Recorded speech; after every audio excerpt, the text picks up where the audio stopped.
Assalamualaikum warahmatullahi wabarakatuh. Pada pertemuan hari ini kita akan mempelajari tentang ibadah dan karakteristiknya. Untuk mengawali pembahasan, terlebih dahulu marilah kita ketahui apa itu pengertian dari ibadah. Menurut bahasa, ibadah memiliki 4 makna, yaitu yang pertama adalah at-ta'ah atau taat. Yang kedua, ibadah bisa berarti al-khudu', tunduk. Kemudian yang ketiga, ibadah bisa memiliki makna az-zul, hina.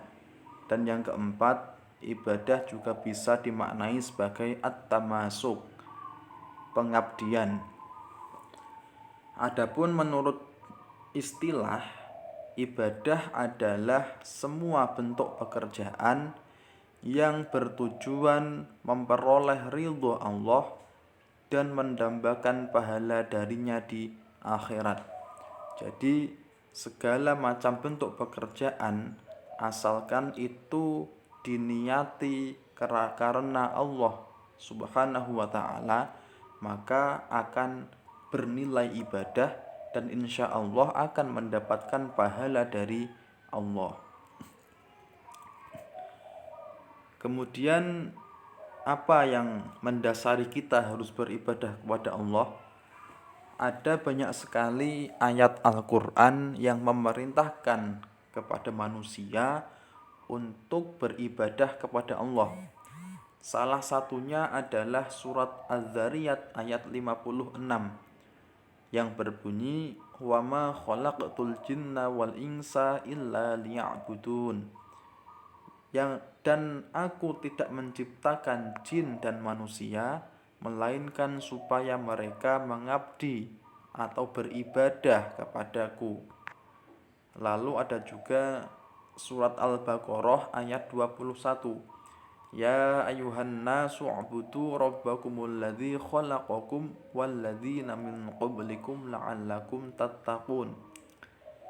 Hai manusia, sembahlah Tuhanmu yang telah menciptakanmu dan orang-orang yang sebelum kamu agar kamu bertakwa. Itulah di antara ayat-ayat Al-Quran yang memerintahkan kepada kita untuk senantiasa beribadah kepada Allah Subhanahu wa ta'ala. Kemudian yang ketiga, macam-macam ibadah. Secara garis besar, ibadah itu dibedakan menjadi dua, yaitu ibadah mahdhah dan ibadah ghairu mahdhah. Ibadah mahdhah adalah ibadah yang menghubungkan manusia dengan Allah Subhanahu wa ta'ala, yang tata cara pelaksanaannya telah dicontohkan oleh Rasulullah Shallallahu alaihi wasallam. Contohnya sholat, puasa, zakat, dan haji. Sholat itu merupakan bentuk penghambaan kita sebagai manusia kepada Allah Subhanahu wa ta'ala, yang tata caranya sudah ditentukan, dimulai dari takbiratul ihram dan diakhiri dengan salam. Jadi manusia tidak boleh merubah-rubah tata cara pelaksanaan sholat, tidak boleh menambahi dan juga tidak boleh mengurangi tata cara pelaksanaan sholat, karena itu sudah ditentukan sebagaimana yang dicontohkan oleh Rasulullah. Demikian juga dengan haji, zakat, itu semua sudah ada aturannya, jadi tidak boleh dirubah-rubah oleh manusia. Nah, sedangkan yang kedua, ibadah ghairu mahdhah, itu merupakan ibadah yang menghubungkan sesama manusia.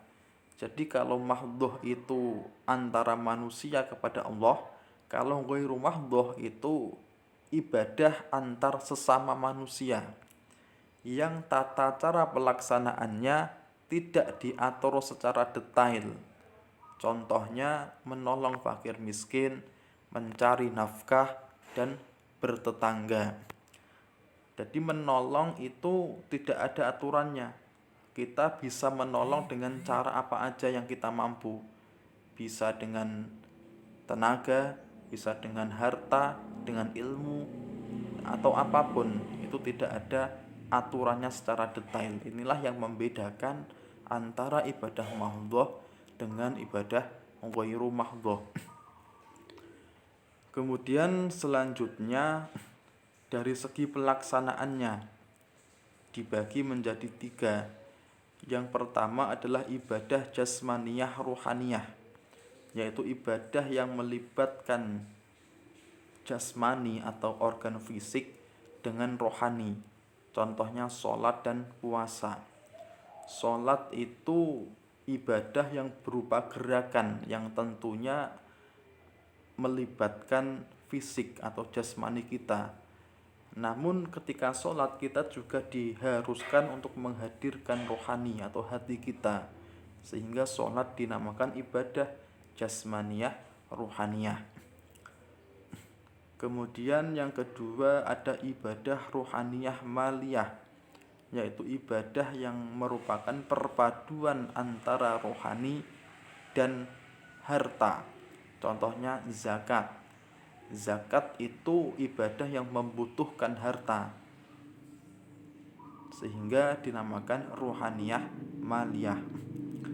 Lalu yang ketiga ibadah jasmaniyah, ruhaniyah, dan maliyah, yaitu ibadah yang menyatukan antara fisik, jasmani, rohani, dan mal, harta. Contohnya haji. Orang haji membutuhkan kondisi fisik yang prima, karena untuk tawaf, sa'i, dan lainnya harus membutuhkan kondisi fisik yang bagus, dan juga membutuhkan harta untuk biaya keberangkatan. Maka haji dinamakan ibadah jasmaniyah, ruhaniyah, dan maliyah. Lalu dari segi kepentingannya ibadah dibagi menjadi 2, yaitu ibadah fardhi atau perorangan, yaitu ibadah yang dalam pelaksanaannya tidak membutuhkan orang lain, seperti sholat dan puasa. Sholat dan puasa bisa dilaksanakan sendirian, jadi tidak membutuhkan orang lain. Sementara yang kedua ada ijtima'i, yaitu ibadah yang dalam pelaksanaannya melibatkan orang lain. Contohnya zakat dan haji. Zakat itu membutuhkan orang lain, karena kalau tidak ada orang lain maka tidak ada yang menerima zakat, maka tidak sah itu zakatnya. Jadi zakat merupakan keibadah ijtima'i yang membutuhkan atau melibatkan orang lain. Lalu selanjutnya ditinjau dari segi bentuknya ibadah ada 5. Yang pertama ibadah dalam bentuk perkataan atau lisan. Contohnya zikir, berdoa, membaca Al-Quran, membaca sholawat. Itu contoh ibadah yang berupa ucapan atau perkataan. Yang kedua ibadah dalam bentuk perbuatan, namun tidak ditentukan bentuknya. Contohnya membantu orang lain, itu tidak ditentukan bentuknya. Kita membantu bisa dengan cara apapun yang kita mampu. Kalau kita mampu menggunakan harta, kita bantu dengan harta. Kita punya ilmu, kita bantu dengan ilmu dan sebagainya. Jadi tidak ditentukan bentuknya. Lalu yang ketiga, ibadah dalam bentuk pekerjaan yang telah ditentukan bentuknya, seperti sholat, puasa, zakat, dan haji. Seperti yang tadi sudah saya sampaikan, sholat itu pelaksanaannya sudah ditentukan, dimulai dari takbiratul ihram dan diakhiri dengan salam. Tidak boleh dirubah, tidak boleh ditambah, dan tidak boleh dikurangi. Demikian juga dengan puasa, zakat, dan haji. Lalu yang keempat, ibadah yang tata cara pelaksanaannya berbentuk menahan diri. Contohnya puasa, menahan diri dari makan, minum, dan hal-hal yang membatalkan puasa. Lalu contohnya lagi ihram. Orang yang ihram juga harus menahan diri dari hal-hal yang dilarang. Karena kalau itu dilanggar, maka haji atau umrohnya bisa batal. Dan yang kelima, ibadah yang bentuknya menggugurkan hak. Contohnya memaafkan kesalahan orang lain atau membebaskan hutang orang lain. Itu menggugurkan hak. Selanjutnya prinsip ibadah. Dalam beribadah kita dianjurkan untuk memenuhi prinsip-prinsipnya supaya ibadah kita diterima oleh Allah Subhanahu wa taala. Yang pertama, dalam beribadah kita diharuskan untuk berniat hanya kepada Allah Subhanahu wa taala. Innamal a'malu binniyat. Segala macam perbuatan itu tergantung pada niatnya. Kalau niatnya kepada Allah, maka akan bernilai ibadah. Tapi kalau tidak diniatkan kepada Allah, maka tidak bernilai ibadah. Lalu yang kedua, ibadah harus tulus, ikhlas kepada Allah Subhanahu wa taala, bukan karena yang lainnya, bukan karena untuk dipuji orang atau bukan karena untuk mendapatkan imbalan. Jadi harus tulus kepada Allah. Lalu prinsip yang ketiga, menjadikan Rasulullah sebagai teladan dan pembimbing dalam ibadah. Jadi dalam beribadah kita diharapkan untuk selalu meniru Rasulullah dan menjadikan Rasul sebagai pembimbing. Jadi tidak membuat aturan sendiri. Kita jadi dalam beribadah harus dalam koridor meniru atau meneladani apa yang dilakukan oleh Kanjeng Nabi Muhammad SAW. Kemudian yang keempat, ibadah itu memiliki batas kadar dan waktu yang tidak boleh dilampaui. Contohnya sholat. Sholat itu ada waktunya masing-masing. Jadi tidak boleh melakukan atau mengerjakan sholat di luar dari waktunya. Misalnya mengerjakan sholat zuhur pada waktu asar tidak sah. Demikian pula sebaliknya, maka harus pada waktunya. Haji juga demikian, harus dilaksanakan pada bulan Dzulhijjah, tidak bisa dilaksanakan pada bulan yang lainnya. Lalu selanjutnya, keharusan menjadikan ibadah dibangun di atas kecintaan, ketundukan, ketakutan, dan pengharapan pada Allah Subhanahu wa taala. Yang keenam, beribadah dalam keseimbangan antara dunia akhirat. Jadi dalam beribadah harus seimbang. Jangan sehari sholat terus tanpa bekerja juga tidak tepat, atau bekerja terus tanpa sholat juga tidak tepat. Maka harus seimbang. Waktunya sholat kita sholat, waktunya bekerja ya bekerja, waktunya belajar ya belajar. Harus seimbang.